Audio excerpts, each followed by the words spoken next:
Timothy Way. I actually go to Baylor High School. I'm a junior.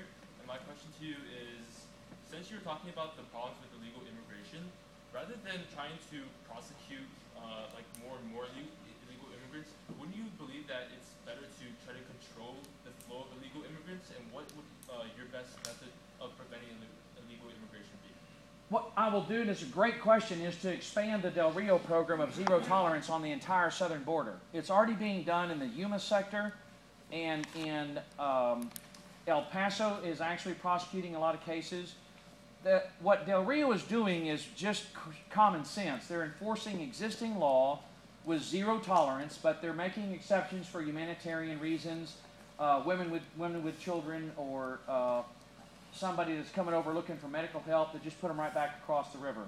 And if you enforce the existing law, then the problem will take care of itself. You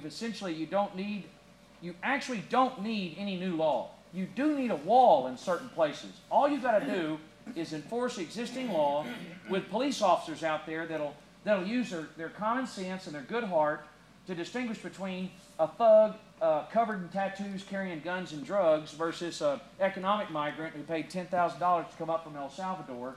Obviously, the law's got to be enforced, and your heart does break for these people. When I sit in the courtroom, listen to these guys, they're asking them questions. You know, they're like, my family's starving. There's no, I can't get a job back in El Salvador. There's nothing for me to do, and this is the only place I could work. And you understand where he's coming from, but if you don't enforce the law, you're inviting lawlessness, and it turns into chaos. You start with law enforcement and the money following the defendant. Some other changes that Judge Moses had suggested.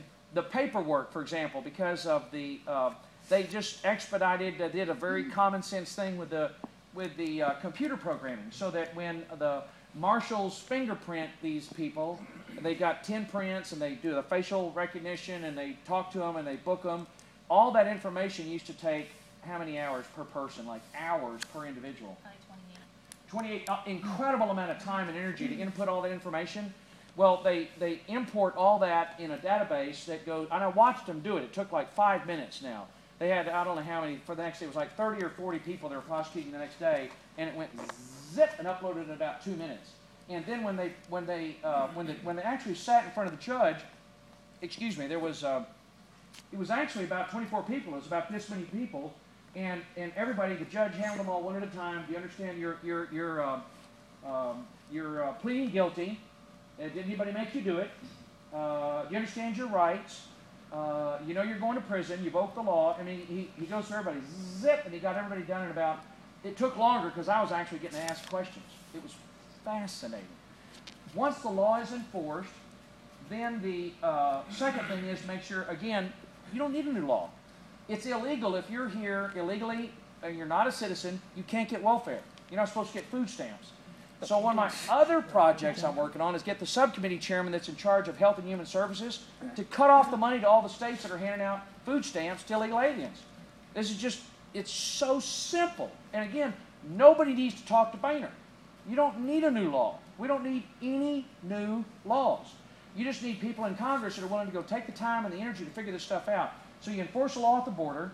You cut off their if they're here illegally or they're not a citizen. You cut off their access to welfare, food stamps, Social Security.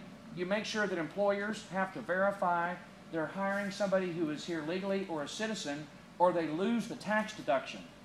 Always hit them in the pocketbook, like with the human smugglers. That'll work every time. So that will naturally take care of the problem. It'll resolve itself, and then once the border is secure, I mean, the people of Texas understand how important that relationship is with Mexico. As long as the law is enforced, I mean, a guest worker program is going to be very easy to do.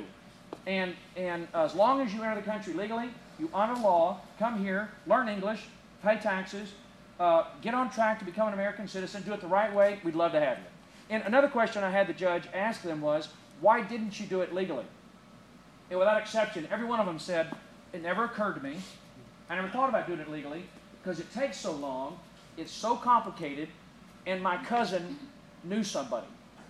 And I knew I could go to the bus station and find some. There's always a guy at the bus station. I could go to the bus station and find a guy down there. There's a bunch of guys down there, and I can go. The smarter ones went and bargained. The unlucky ones or the not too bright ones went down and paid the first guy they saw, And the really unfortunate, not too bright ones actually borrowed the money. I mean, your heart really broke for them because they borrowed the money from some thug. And by the way, if they don't pay when they got to the river, they threw them in what they call a stink house. And they lock them up with no food, no water, no toiletry. And they're locked in there until the family comes up with the money. I mean, it's human slavery. So it's a disaster. So enforce the law, and the rest of it will all kind of solve itself. Yes, sir? If I could come back to Planned Parenthood. Yes. I understand you have your standalone legislation, but I understand that there's another effort ongoing. It's from Congressman Mulvaney, who's written a letter with 20 or so signatories on it where you pledge to oppose any kind of budget agreement or CR appropriations, that would fund Planned Parenthood. Would you sign on to that letter, or have you signed on to that letter? I don't actually, as Appropriations Subcommittee Chairman, I never sign those letters because it goes to the. I won't. They know I'm not going to support a bill that funds Planned Parenthood. None of us are. They're not going to be able to pass it in the House. So I really don't need to sign a letter, and I try not to, Fred, because I'm on the committee, and I've already told the chairman and Boehner I'm not voting for anything that funds Planned Parenthood. Don't even bother bringing it to the floor. So if there's a CR that would fund Planned Parenthood, they're not going to get it through. It's dead. It'll never pass. You'll oppose it. Oh yeah, it'll never pass. It doesn't have the votes. It will not pass, and they will not. Now the challenge is going to be, and the problem has been and always has been the Senate. It's not us. I mean, the House members are not the problem. It's this 60-vote rule they got in the Senate that they need to get rid of for the Iranian deal